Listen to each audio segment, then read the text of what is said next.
Yo. Hinihintay ko at hinihintay ng lahat ng mga batang rappers dito. Sa kaliwa ko.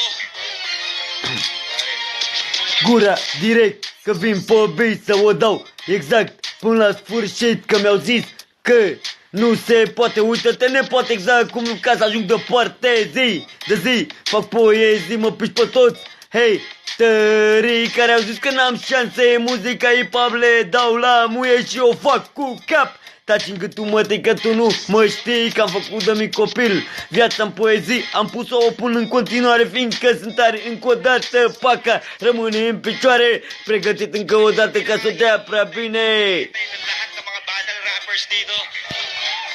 Sa kanan ko. Rap, ia, rap în continuare, ia, rap din PDM, ca să știi, frățioare, ce înseamnă șmecherie totală, cât de bine o dau, o fac și la scară, la bloc, unde vrei tu, bă, doare în pulă coaie, fac cu sufletul muzica asta și cu inima, și când o fac tare, o fac ca să știi deja că e papul, exact. Eu mă joc cu el că-s nebun, nepoate, băiat de cartier, morții tăi nu mă judeca că nu mă știi prea bine, morții mătii, nu te compari cu mine, eu.